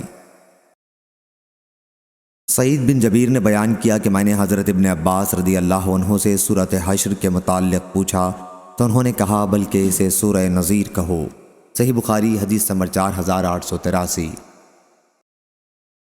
عبداللہ بن عمر رضی اللہ عنہ نے بیان کیا کہ رسول اللہ صلی اللہ علیہ وسلم نے بنو نذیر کے کھجوروں کے درخت جلا دیے تھے اور انہیں کاٹ ڈالا تھا۔ یہ درخت مقام بویرہ میں تھے۔ پھر اس کے متعلق اللہ تعالیٰ نے آیت نازل کی کہ جو کھجوروں کے درخت تم نے کاٹے یا انہیں ان کی جڑوں پر قائم رہنے دیا، سو یہ دونوں اللہ ہی کے حکم کے موافق ہیں، اور تاکہ نافرمانوں کو ذلیل کرے۔ صحیح بخاری حدیث نمبر 4884۔ عمرو بن دینار نے بیان کیا، ان سے زہری نے، ان سے مالک بن اوس بن حدثان نے، اور ان سے حضرت عمر رضی اللہ عنہ نے بیان کیا کہ بنی نذیر کے اموال کو اللہ تعالیٰ نے رسول اللہ صلی اللہ علیہ وسلم کو بغیر لڑائی کے دیا تھا۔ مسلمانوں نے اس کے لیے گھوڑے اور اونٹ نہیں دوڑائے۔ ان اموال کا خرچ کرنا خاص طور سے رسول اللہ صلی اللہ علیہ وسلم کے ہاتھ میں تھا، چنانچہ آپ اس میں سے ازواج مطہرات کا سالانہ خرچ دیتے تھے، اور جو باقی بچتا تھا اس سے سامان جنگ اور گھوڑوں کے لیے خرچ کرتے تھے، تاکہ اللہ رب العزت کے راستے میں جہاد کے موقع پر کام آئے۔ صحیح بخاری حدیث نمبر 4885۔ عبداللہ بن مسعود رضی اللہ عنہ نے بیان کیا کہ اللہ تعالیٰ نے گودوانے والیوں اور گودنے والیوں پر لعنت بھیجی ہے، چہرے کے بال اکھاڑنے والیوں اور حسن کے لیے آگے کے دانتوں میں کشادگی کرنے والیوں پر لعنت بھیجی ہے کہ یہ اللہ کی پیدا کی ہوئی صورت میں تبدیلی کرتی ہیں۔ عبداللہ بن مسعود رضی اللہ عنہ کا یہ کلام قبیلہ بنی اسد کی ایک عورت کو معلوم ہوا جو ام یعقوب کے نام سے معروف تھی۔ وہ آئی اور کہا کہ مجھے معلوم ہوا ہے کہ آپ نے اس طرح کی عورتوں پر لعنت بھیجی ہے۔ عبداللہ بن مسعود رضی اللہ عنہ نے کہا، آخر کیوں نہ میں انہیں لعنت کروں جنہیں رسول اللہ صلی اللہ علیہ وسلم نے لعنت کی ہے، اور جو کتاب اللہ کے حکم کے مطابق ملعون ہے۔ اس عورت نے کہا کہ قرآن مجید تو میں نے بھی پڑھا ہے، لیکن آپ جو کچھ کہتے ہیں میں نے تو اس میں کہیں یہ بات نہیں دیکھی۔ انہوں نے کہا کہ اگر تم نے بغور پڑھا ہوتا تو تمہیں ضرور مل جاتا۔ کیا تم نے یہ آیت نہیں پڑھی کہ رسول صلی اللہ علیہ وسلم تمہیں جو کچھ دیں لے لیا کرو، اور جس سے تمہیں روک دیں رک جایا کرو؟ اس نے کہا کہ پڑھی ہے۔ عبداللہ بن مسعود رضی اللہ عنہ نے کہا کہ پھر حضرت صلی اللہ علیہ وسلم نے ان چیزوں سے روکا ہے۔ اس پر عورت نے کہا کہ میرا خیال ہے کہ آپ کی بیوی بھی ایسا کرتی ہیں۔ انہوں نے کہا کہ اچھا جاؤ اور دیکھ لو۔ وہ عورت گئی اور اس نے دیکھا، لیکن اس طرح کی ان کے یہاں کوئی معیوب چیز اسے نہیں ملی۔ پھر عبداللہ بن مسعود رضی اللہ عنہ نے کہا کہ اگر میری بیوی اسی طرح کرتی تو بھلا وہ میرے ساتھ رہ سکتی تھی؟ ہرگز نہیں۔ صحیح بخاری حدیث نمبر 4886۔ سفیان ثوری نے بیان کیا کہ میں نے عبد الرحمن بن عابس سے منصور بن معتمر کی حدیث کا ذکر کیا جو وہ ابراہیم سے بیان کرتے تھے کہ ان سے علقمہ نے اور ان سے حضرت عبداللہ بن مسعود رضی اللہ عنہ نے بیان کیا کہ رسول اللہ صلی اللہ علیہ وسلم نے سر کے قدرتی بالوں کے ساتھ مصنوعی بال لگانے والیوں پر لعنت بھیجی تھی۔ عبد الرحمن بن عابس نے کہا کہ میں نے بھی ام یعقوب نامی ایک عورت سے سنا تھا، وہ حضرت عبداللہ بن مسعود رضی اللہ عنہ سے منصور کی حدیث کے مثل بیان کرتی تھی۔ صحیح بخاری حدیث نمبر 4887۔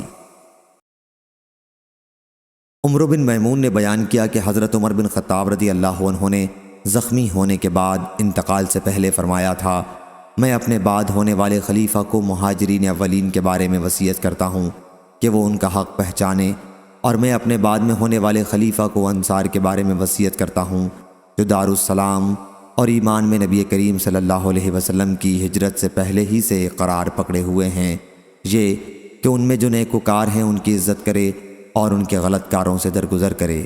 صحیح بخاری حدیث نمبر 4888۔ حضرت ابو ہریرہ رضی اللہ عنہ نے بیان کیا کہ رسول اللہ صلی اللہ علیہ وسلم کی خدمت میں ایک صاحب خود حضرت ابو ہریرہ رضی اللہ عنہ حاضر ہوئے اور عرض کیا، یا رسول اللہ صلی اللہ علیہ وسلم، میں فاقے سے ہوں۔ حضرت صلی اللہ علیہ وسلم نے انہیں ازواج مطہرات کے پاس بھیجا کہ وہ آپ کی دعوت کریں، لیکن ان کے پاس کوئی چیز کھانے کی نہیں تھی۔ آپ صلی اللہ علیہ وسلم نے فرمایا، کیا کوئی شخص ایسا نہیں جو آج رات اس مہمان کی میزبانی کرے؟ اللہ اس پر رحم کرے گا۔ اس پر ایک انصاری صحابی ابو طلحہ رضی اللہ عنہ کھڑے ہوئے اور عرض کیا، یا رسول اللہ، یہ آج میرے مہمان ہیں۔ پھر وہ انہیں اپنے ساتھ لے گئے اور اپنی بیوی سے کہا کہ یہ رسول اللہ صلی اللہ علیہ وسلم کے مہمان ہیں، کوئی چیز ان سے بچا کے نہ رکھنا۔ بیوی نے کہا کہ اللہ کی قسم، میرے پاس اس وقت بچوں کے کھانے کے سوا اور کوئی چیز نہیں ہے۔ انصاری صحابی نے کہا اگر بچے کھانا مانگے تو انہیں سلا دو اور آؤ یہ چراغ بھی بجھا دو، آج رات ہم بھوکے ہی رہ لیں گے۔ بیوی نے ایسا ہی کیا۔ پھر وہ انصاری صحابی صبح کے وقت رسول اللہ صلی اللہ علیہ وسلم کی خدمت میں حاضر ہوئے تو آن حضرت صلی اللہ علیہ وسلم نے فرمایا کہ اللہ تعالیٰ نے فلاں انصاری صحابی اور ان کی بیوی کے عمل کو پسند فرمایا۔ یا آپ نے یہ فرمایا کہ اللہ تعالیٰ مسکرایا۔ پھر اللہ تعالیٰ نے یہ آیت نازل کی، وَيُؤْثِرُونَ عَلَىٰ أَنفُسِهِمْ وَلَوْ كَانَ بِهِمْ خَصَاصَةٌ، یعنی اور اپنے سے مقدم رکھتے ہیں اگرچہ خود فاقے میں ہی ہوں۔ صحیح بخاری حدیث نمبر 4889۔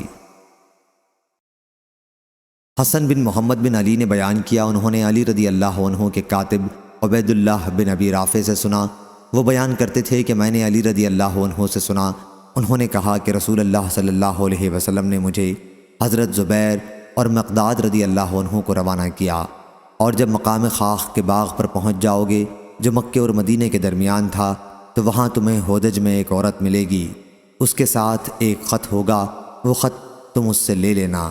چنانچہ ہم روانہ ہوئے، ہمارے گھوڑے ہمیں تیز رفتاری کے ساتھ لے جا رہے تھے۔ آخر جب ہم اس باغ پر پہنچے تو واقعی وہاں ہم نے ہودج میں اس عورت کو پا لیا۔ ہم نے اس سے کہا کہ خط نکال، اس نے کہا میرے پاس کوئی خط نہیں ہے۔ ہم نے اس سے کہا کہ خط نکال دے ورنہ ہم تیرا سارا کپڑا اتار کر تلاشی لیں گے۔ آخر اس نے اپنی چوٹی سے خط نکالا، ہم لوگ وہ خط لے کر حضرت صلی اللہ علیہ وسلم کی خدمت میں حاضر ہوئے۔ اس خط میں لکھا ہوا تھا کہ حاطب بن ابی بلتع کی طرف سے مشرکین کے چند آدمیوں کی طرف جو مکے میں تھے۔ اس خط میں انہوں نے حضرت صلی اللہ علیہ وسلم کی تیاری کا ذکر لکھا تھا کہ حضرت صلی اللہ علیہ وسلم ایک بڑی فوج لے کر آتے ہیں، تم اپنا بچاؤ کر لو۔ حضور اکرم صلی اللہ علیہ وسلم نے دریافت فرمایا حاطب یہ کیا ہے؟ انہوں نے عرض کیا یا رسول اللہ صلی اللہ علیہ وسلم میرے معاملے میں جلدی نہ فرمائیں، میں قریش کے ساتھ بطور حلیف زمانہ قیام مکہ میں رہا کرتا تھا، لیکن ان کے قبیلہ و خاندان سے میرا کوئی تعلق نہیں تھا۔ اس کے برخلاف آپ کے ساتھ جو دوسرے مہاجرین ہیں ان کی قریش میں رشتہ داریاں ہیں، اور ان کی رعایت سے قریش مکہ میں رہ جانے والے ان کے اہل و عیال اور مال کی حفاظت کرتے ہیں۔ میں نے چاہا کہ جبکہ ان سے میرا کوئی نسبی تعلق نہیں ہے تو اس موقع پر ان پر ایک احسان کر دوں اور اس کی وجہ سے وہ میرے رشتہ داروں کی مکے میں حفاظت کریں۔ یا رسول اللہ صلی اللہ علیہ وسلم میں نے یہ عمل کفر یا اپنے دین سے پھر جانے کی وجہ سے نہیں کیا ہے۔ حضرت صلی اللہ علیہ وسلم نے فرمایا یقیناً انہوں نے تم سے سچی بات کہہ دی ہے۔ عمر رضی اللہ عنہ بولے کہ یا رسول اللہ صلی اللہ علیہ وسلم مجھے اجازت دیں میں اس کی گردن مار دوں۔ آپ صلی اللہ علیہ وسلم نے فرمایا یہ بدر کی جنگ میں ہمارے ساتھ موجود تھے، تمہیں کیا معلوم اللہ تعالیٰ بدر والوں کے تمام حالات سے واقف تھا، اور اس کے باوجود ان کے متعلق فرما دیا کہ جو جی چاہے کرو، اور اس کے باوجود ان کے متعلق فرما دیا کہ جو جی چاہے کرو کہ میں نے تمہیں معاف کر دیا۔ عمرو بن دینار نے کہا کہ حاطب بن ابی بلتع رضی اللہ عنہ ہی کے بارے میں یہ آیت نازل ہوئی تھی، یا ایھا الذین آمنوا لا تتخذوا عدوی وعدوکم اولیاء، اے ایمان والو تم میرے دشمن اور اپنے دشمن کو دوست نہ بنا لینا۔ سفیان بن عیینہ نے کہا کہ مجھے اس کا علم نہیں کہ اس آیت کا ذکر حدیث میں داخل ہے یا یہ عمرو بن دینار کا قول ہے۔ ہم سے علی بن عبداللہ مدینی نے بیان کیا کہ سفیان بن عیینہ سے حاطب بن ابی بلتع رضی اللہ عنہ کے بارے میں پوچھا گیا کہ کیا آیت لا تتخذوا عدوی انہی کے بارے میں نازل ہوئی تھی؟ سفیان نے کہا کہ لوگوں کی روایت میں تو یوں ہی ہے، لیکن میں نے عمرو سے جو حدیث یاد کی اس میں سے ایک حرف بھی میں نے نہیں چھوڑا، اور میں نہیں سمجھتا کہ میرے سوا اور کسی نے اس حدیث کو عمرو سے خوب یاد رکھا ہو۔ صحیح بخاری حدیث نمبر 4890۔ عروہ نے خبر دی اور انہیں نبی کریم صلی اللہ علیہ وسلم کے زوجہ مطہرہ حضرت عائشہ رضی اللہ عنہا نے خبر دی کہ رسول اللہ صلی اللہ علیہ وسلم اس آیت کے نزول ہونے کے بعد ان مومن عورتوں کا امتحان لیا کرتے تھے جو ہجرت کر کے مدینہ آتی تھیں۔ اللہ تعالیٰ نے ارشاد فرمایا تھا کہ یا ایھا النبی اذا جاءک المؤمنات، یعنی اے نبی کریم صلی اللہ علیہ وسلم جب آپ سے مسلمان عورتیں بیعت کرنے کے لیے آئیں، ارشاد غفور الرحیم تک۔ حضرت عروہ نے بیان کیا کہ حضرت عائشہ رضی اللہ عنہا نے کہا چنانچہ جو عورت اس شرط آیت میں مذکور یعنی ایمان وغیرہ کا اقرار کر لیتی تو آن حضرت صلی اللہ علیہ وسلم اس سے زبانی طور پر فرماتے کہ میں نے تمہاری بیعت قبول کر لی، اور ہرگز نہیں، اللہ کی قسم، آن حضرت صلی اللہ علیہ وسلم کے ہاتھ نے کسی عورت کا ہاتھ بیعت لیتے وقت کبھی نہیں چھوا، صرف آپ ان سے زبانی بیعت لیتے تھے۔ کہ آیت میں مذکورہ باتوں پر قائم رہنا اس روایت کے مطابق یونس، معمر اور عبد الرحمن بن اسحاق نے ظاہری سے کی، اور اسحاق بن راشد نے ظاہری سے بیان کیا کہ ان سے عروہ اور عمرہ بنت عبد الرحمن نے کہا۔ صحیح بخاری حدیث نمبر 4891۔ عطیہ رضی اللہ عنہا نے بیان کیا کہ ہم نے رسول اللہ صلی اللہ علیہ وسلم سے بیعت کی تو آپ نے ہمارے سامنے اس آیت کی تلاوت کی، اللہ یشرکن باللہ، اللہ کے ساتھ کسی کو شریک نہ کریں گی، اور ہمیں نوحہ یعنی میت پر زور زور سے رونا پیٹنا کرنے سے منع فرمایا۔ حضرت صلی اللہ علیہ وسلم کی اس ممانعت پر ایک عورت خود عطیہ رحمۃ اللہ علیہم نے اپنا ہاتھ کھینچ لیا اور عرض کیا کہ فلاں عورت نے نوحے میں میری مدد کی تھی، میں چاہتی ہوں کہ اس کا بدلہ چکاؤں۔ حضرت صلی اللہ علیہ وسلم نے اس کا کوئی جواب نہیں دیا، چنانچہ وہ گئیں اور پھر دوبارہ آ کر حضرت صلی اللہ علیہ وسلم سے بیعت کی۔ صحیح بخاری حدیث نمبر 4892۔ وہب بن جریر نے بیان کیا، کہا کہ ہم سے میرے والد نے بیان کیا، انہوں نے بیان کیا کہ میں نے زبیر سے سنا، انہوں نے اکرمہ سے، اور انہوں نے حضرت ابن عباس رضی اللہ عنہ سے اللہ تعالیٰ کے ارشاد وَلَا يَعْصِينَكَ فِي مَعْرُوفٍ یعنی اور بھلی باتوں اور اچھے کاموں میں آپ کی نافرمانی نہ کریں گی کے بارے میں انہوں نے کہا کہ یہ بھی ایک شرط تھی جسے اللہ تعالیٰ نے حضرت صلی اللہ علیہ وسلم سے بیعت کے وقت عورتوں کے لیے ضروری قرار دیا تھا۔ صحیح بخاری حدیث نمبر 4893۔ ابو ادریس نے بیان کیا اور انہوں نے حضرت عبادہ بن صامت رضی اللہ عنہ سے سنا، انہوں نے بیان کیا کہ ہم نبی کریم صلی اللہ علیہ وسلم کی خدمت میں حاضر تھے۔ حضرت صلی اللہ علیہ وسلم نے فرمایا کہ تم مجھ سے اس بات پر بیعت کرو گے کہ اللہ تعالیٰ کے ساتھ شریک نہ ٹھہراؤ گے، اور نہ زنا کرو گے، اور نہ چوری کرو گے۔ آپ نے سورہ نساء کی آیتیں پڑھیں۔ سفیان نے اس حدیث میں اکثر یوں کہا کہ آپ نے یہ آیت پڑھی، پھر تم میں سے جو شخص اس شرط کو پورا کرے گا تو اس کا اجر اللہ پر ہے، اور جو کوئی ان میں سے کسی شرط کے خلاف ورزی کر بیٹھا اور اس پر اسے سزا بھی مل گئی تو سزا اس کے لیے کفارہ بن جائے گی۔ لیکن کسی نے اپنے کسی عہد کے خلاف کیا اور اللہ نے اسے چھپا لیا تو وہ اللہ کے حوالے ہے، اللہ چاہے تو اسے اس پر عذاب دے اور اگر چاہے معاف کر دے۔ سفیان کے ساتھ اس حدیث کو عبد الرزاق نے بھی معمر سے روایت کیا، انہوں نے ظاہری سے اور یوں ہی کہا، آیت پڑھی۔ صحیح بخاری حدیث نمبر 4894۔ ابن عباس رضی اللہ عنہ نے بیان کیا کہ میں نے رسول اللہ صلی اللہ علیہ وسلم اور ابو بکر اور عمر اور عثمان رضی اللہ عنہم کے ساتھ عید الفطر کی نماز پڑھی ہے۔ ان تمام بزرگوں نے نماز خطبے سے پہلے پڑھی تھی اور خطبہ بعد میں دیا تھا۔ ایک مرتبہ خطبے سے فارغ ہونے کے بعد نبی کریم صلی اللہ علیہ وسلم اترے، گویا اب بھی میں حضرت صلی اللہ علیہ وسلم کو دیکھ رہا ہوں جب آپ لوگوں کو اپنے ہاتھ کے اشارے سے بٹھا رہے تھے۔ پھر آپ صف چیرتے ہوئے آگے بڑھے اور عورتوں کے پاس تشریف لائے۔